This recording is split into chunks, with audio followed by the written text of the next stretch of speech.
दोस्तों नमस्कार। आपके अपने चैनल घटना चक्र नॉलेज पर आप सभी लोगों का बहुत बहुत स्वागत है इस अर्थव्यवस्था यानी कि इकोनॉमिक्स की क्लास में, जिसमें हम प्रीवियस ईयर क्वेश्चन यानी कि टॉप 20 एमसीक्यू जो सभी परीक्षाओं के लिए महत्वपूर्ण हैं और यह प्रश्न मिक्स क्वेश्चन होंगे। और पिछले वर्षों जैसे SSC steno, UPPCS, SSC MTS, SSC CGL, इन सभी एग्जामों में पूछे हुए प्रश्न हैं। तो चलते हैं, शुरुआत करते हैं पहले प्रश्न की तरफ से। पहला प्रश्न दिया गया है, वर्गीस कुरियन संबंधित हैं। चार ऑप्शन यहाँ पर कौन कौन से हैं? ए नीली क्रांति से, बी श्वेत क्रांति से, सी पीली क्रांति से, डी हरित क्रांति से। इन चार ऑप्शनों में से इसका सही उत्तर बताना है। और यह क्वेश्चन जो है पूछा गया था यूपीपीएससी 2014 में।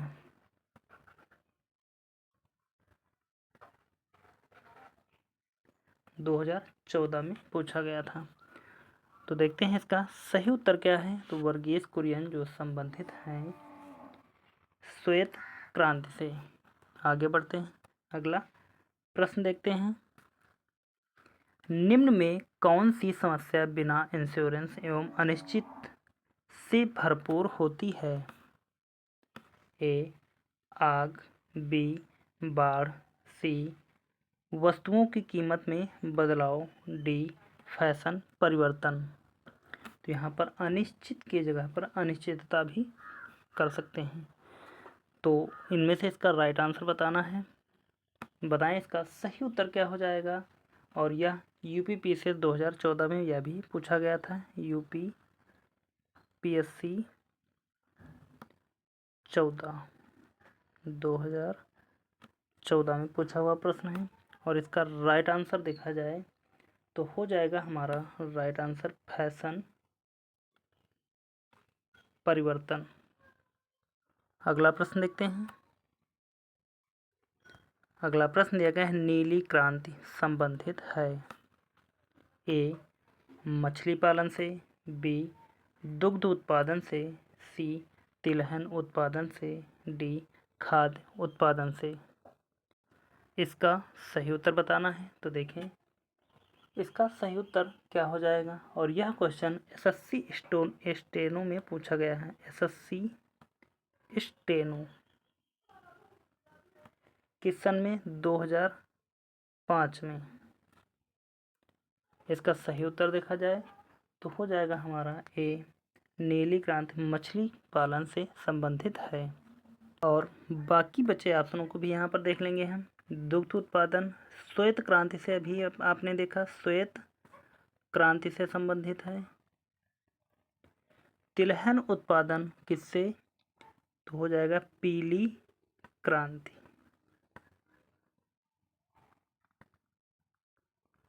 और खाद्य उत्पादन या खाद्य तो हो जाएगा ग्रे। यहाँ पर इसका कलर चेंज कर लेते हैं एक बार हम, ग्रे उत्पादन से संबंधित है खाद्य उत्पादन।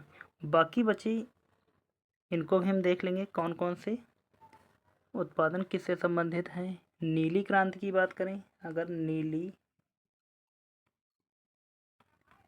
तो नीली क्रांति, गुलाबी क्रांति, गुलाबी और काली, लाल। देखिए यहाँ पर इनको हम एक बार लिख लेते हैं। जैसे कि नीली क्रांति संबंधित है किससे? मछली से।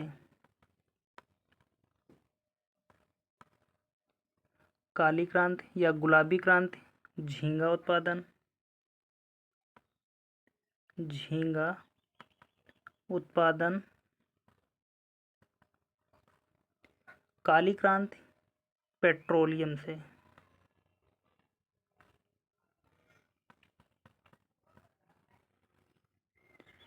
और लाल क्रांति यह हो जाएगी मांस और टमाटर। इसके अतिरिक्त और देखते हैं,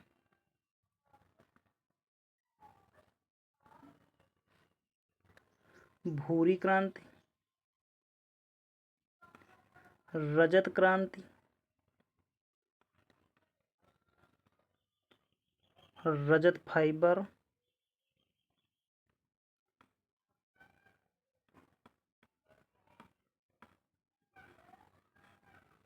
और गोल क्रांति। तो यहाँ पर देखते हैं इन चारों के बारे में। भूरी क्रांति संबंधित है कोको, चमड़ा और गैर परंपरागत ऊर्जा से संबंधित। रजत क्रांति अंडे से संबंधित है। और रजत फाइबर की बात करें तो यह हो जाएगा कपास से संबंधित है। और गोल क्रांति आलू से संबंधित है। और देखें यदि सुनहरी क्रांति किससे संबंधित है,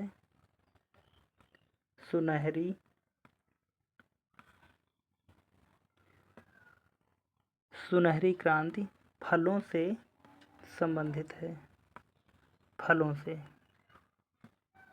आगे बढ़ेंगे और देखते हैं अगला क्वेश्चन। अगला क्वेश्चन दिया गया है, नीली एवं श्वेत क्रांति संबंधित है।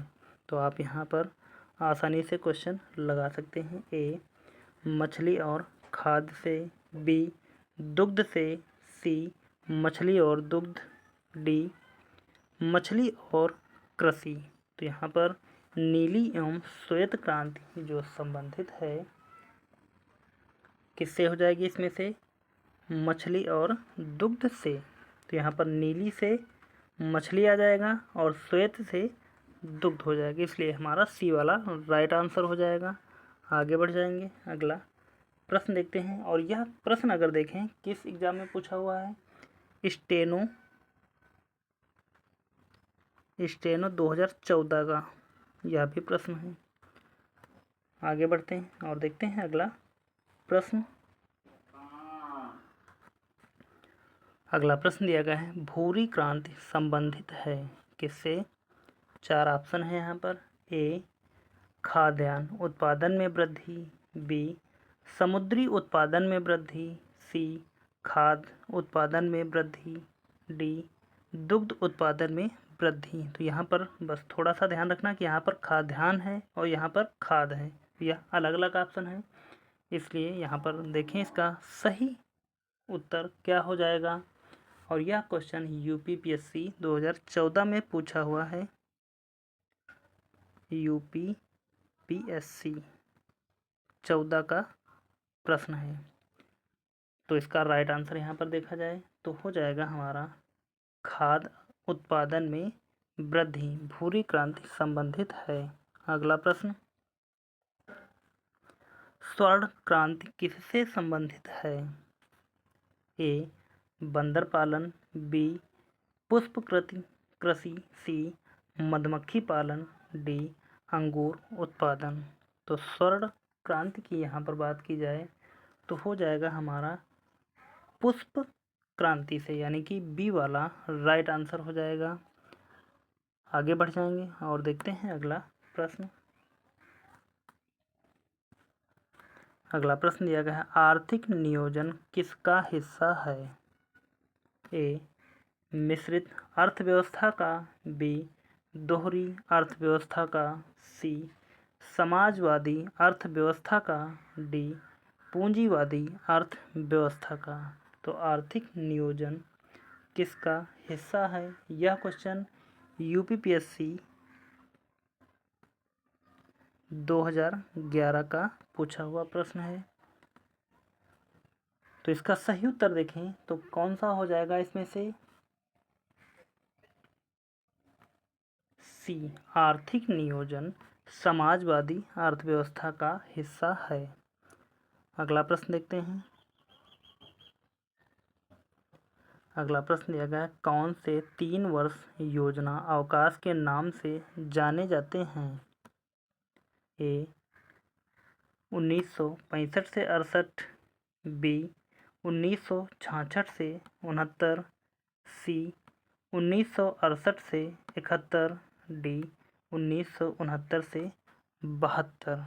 तो यहाँ पर पहले आपको हम इन पंचवर्षीय योजनाओं के बारे में बताते हैं, उसके बाद में आप इसका उत्तर आप खुद से ही लगा सकते हैं। तो देखते हैं एक नए पेज पर।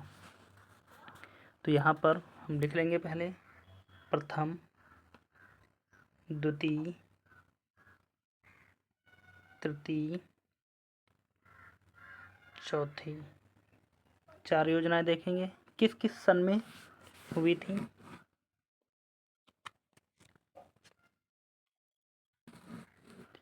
पहली जो थी उसका कार्यकाल क्या था? 1951 से 56। दूसरे का 56 से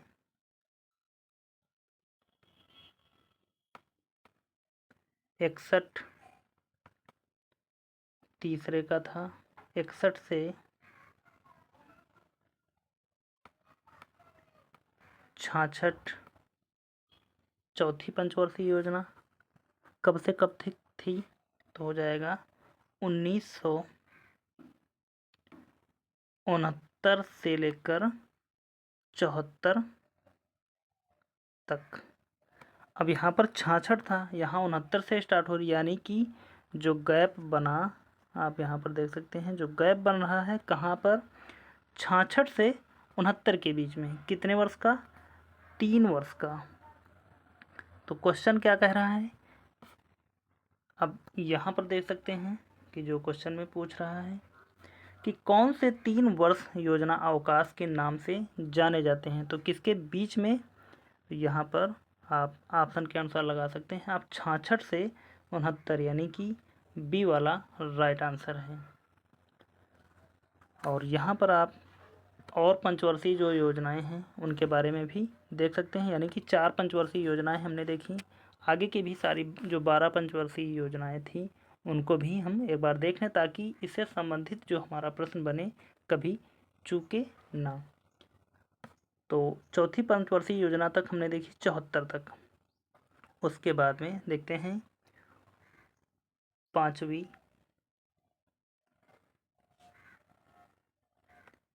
6ठी, 7वीं, 8वीं, 9वीं।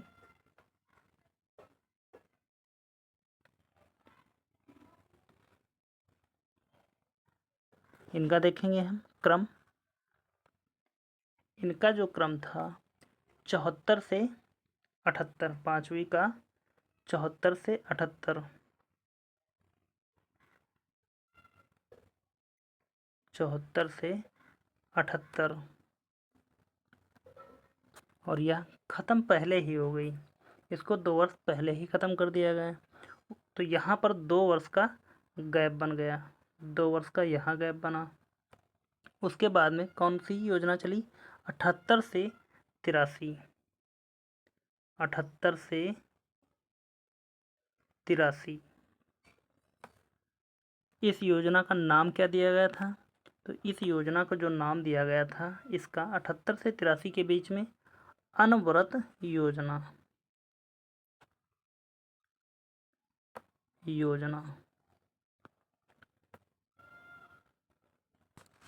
और यह भी हो गई फेल, अनवरत योजना जो हो गई फेल। फिर बारी आई 7वीं पंचवर्षीय योजना की। तो यह कब से कब तक? जब यह 78 से 83 रखा गया इसका लक्ष्य, लेकिन फेल हो गई, तो यह 2 साल में ही ख़त्म हुई और 1980 से 85 चली। 80 से 1980 से 85 चली। उसके बाद में अगली पंचवर्षीय योजना 85 से 90,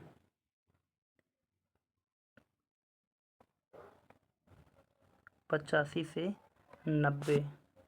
फिर से यहाँ पर 2 वर्ष का गैप दे दिया गया 2 वर्ष का।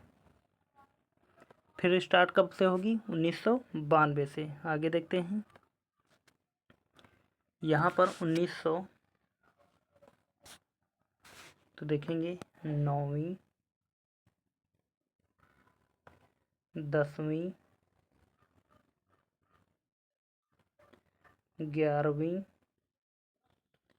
12वीं,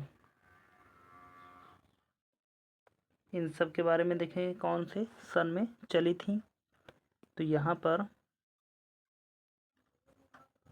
9वीं 1992 से 97, 10वीं 97 से कितनी? 2002, 2002 से 7, 2007 से 12। 13वीं पंचवर्षीय योजना 12 से 17 चली और इसे समाप्त कर दिया गया। और इन पंचवर्षीय योजनाओं के स्थान पर क्या लेकर आया गया? नीति आयोग। तभी से अब तक नीति आयोग के नाम से चल रही हैं यह योजनाएं। अब बढ़ेंगे हम फिर से प्रश्न की तरफ। यहाँ पर प्रश्न दिया गया है, योजना अवकाश कब घोषित किया गया था? ए, पंचवर्षीय योजना के बाद। बी, द्वितीय पंचवर्षीय योजना के बाद। सी, तृतीय पंचवर्षीय योजना के बाद। डी, चतुर्थ पंचवर्षीय योजना के बाद। तो इसका राइट आंसर यहाँ पर देखें कि 66 से 69 के बाद में घोषित किया, यानी कि प्रथम हो चुकी, दूसरी हो चुकी और तीसरी पंचवर्षीय योजना जब खत्म हुई उसके बाद में 66 से 69 का जो गैप बना, तो यहाँ पर सी वाला राइट आंसर हो जाएगा।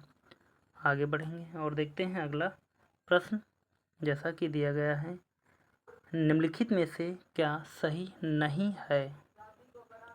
ए, प्रथम पंचवर्षीय योजना 1951 से 56। बी, द्वितीय पंचवर्षीय योजना 1956 से 61। सी, तृतीय पंचवर्षीय योजना 1961 से 66। डी ऑप्शन दिया गया है चतुर्थ पंचवर्षीय योजना 66 से 71। तो सभी लोगों को पता है कि पहला तो हमारा बिल्कुल सत्य है, दूसरा 56 से 61 यह भी सत्य है, तीसरा 61 से 66 यह भी सत्य है, लेकिन 1966 से 71 कोई पंचवर्षीय योजना नहीं चली थी, तो यह गलत है और हमें बताना है कि क्या सही नहीं है। तो डी वाला ही हमारा राइट आंसर हो जाएगा, क्योंकि हमको गलत वाला ही बताना है। आगे बढ़ जाएंगे और देखते हैं अगला प्रश्न, गरीबी उन्मूलन किस पंचवर्षीय योजना का लक्ष्य था? ए, चौथी। बी, पाँचवीं। सी, छठी। डी, सातवीं।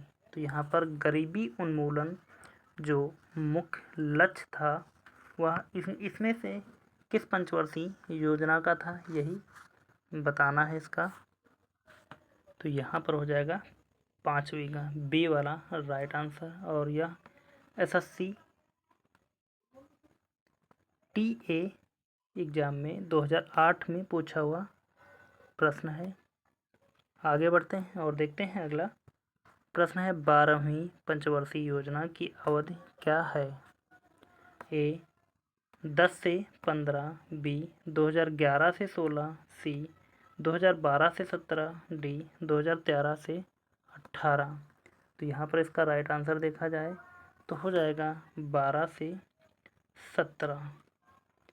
12वीं पंचवर्षीय योजना की अवधि है। तो अभी हमने जहाँ पर आपको बताया था वहाँ पर शायद हमसे 13वीं पंचवर्षीय योजना निकल गई थी, तो उसके लिए सॉरी है। आप वहाँ पर सही कर लेना, क्योंकि 13 पंचवर्षीय योजना नहीं थी, सिर्फ 12 ही पंचवर्षीय योजनाएं हैं।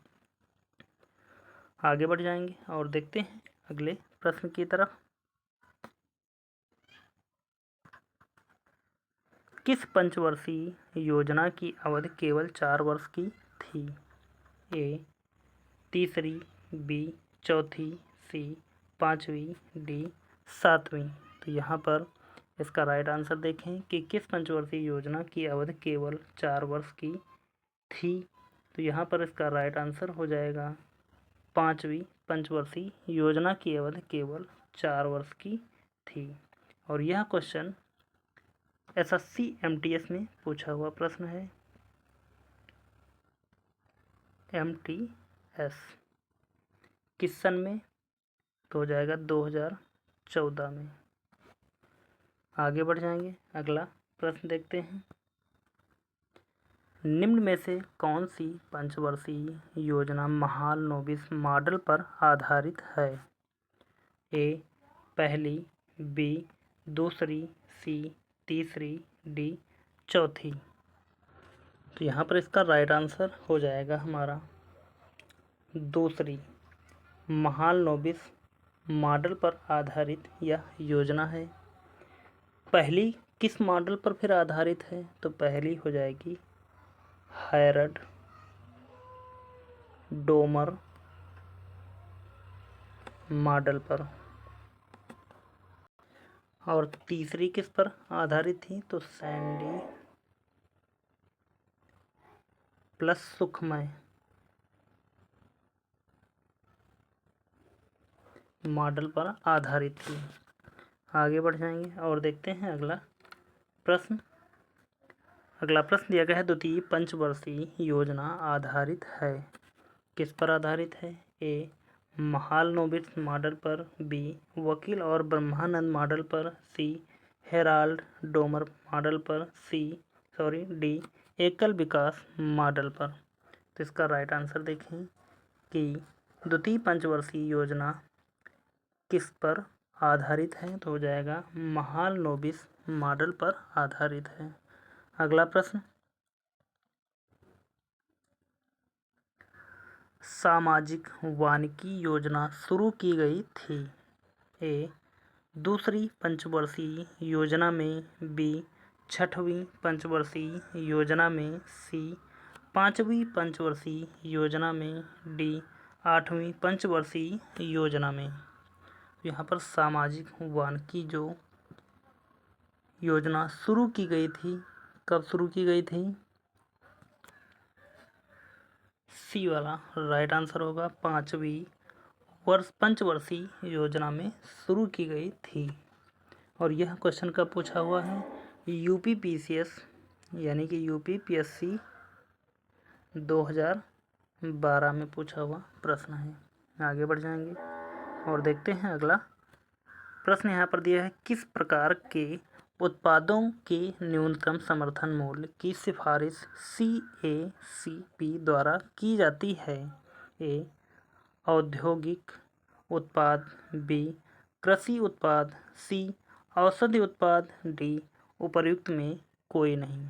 इन 4 ऑप्शनों में से इसका राइट आंसर यहाँ पर देखा जाए तो हो जाएगा हमारा राइट आंसर बी कृषि उत्पाद से संबंधित है। आगे बढ़ते हैं और देखते हैं अगला प्रश्न दिया गया, हरित क्रांति ने किस फसल में सर्वाधिक सफलता हासिल की? यहाँ पर गाने जो लिखा है, यहाँ पर गन्ने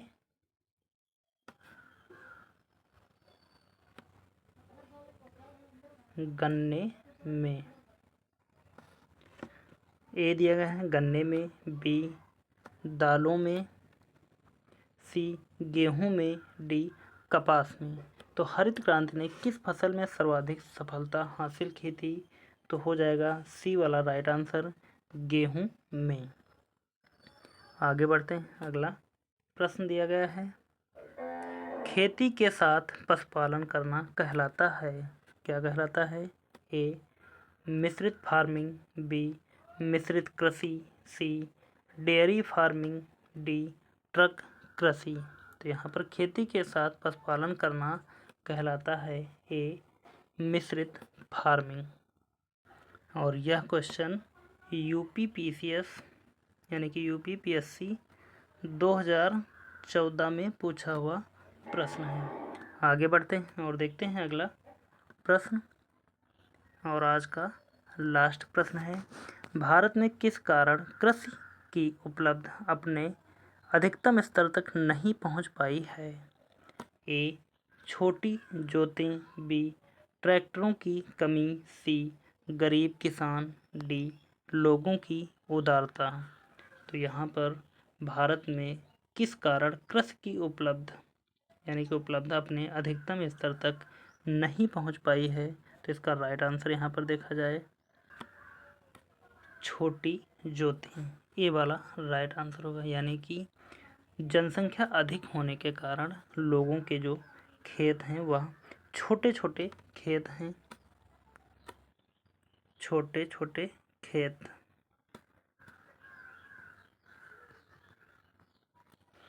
यानी कि खेतों का क्षेत्रफल छोटा है और उन खेतों का बंटवारा अलग अलग है। यानी कि जो जैसे 1 एकड़ खेती वह कई पार्ट में बटी हुई है, इस कारण वहाँ पर अच्छे तरीके से यानी कि पूर्ण रूप से खेती करना उतना आसान नहीं होता है और अच्छी फसल उत्पादन नहीं होती है।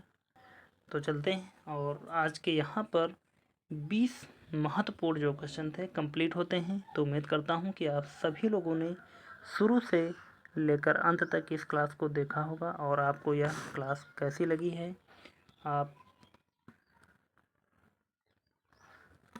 कमेंट के माध्यम से हमें ज़रूर बताएं। और यदि क्लास सभी को अच्छी लगी है तो प्लीज़ सभी लोग एक बार चैनल को सब्सक्राइब करें, वीडियो को लाइक करें और ज़्यादा से ज़्यादा लोगों तक शेयर करें और अपनी राय कमेंट में देना ना भूलें। तो चलते हैं, मिलेंगे अगली क्लास में। तब तक के लिए धन्यवाद। जय हिंद। आपका समय शुभ हो।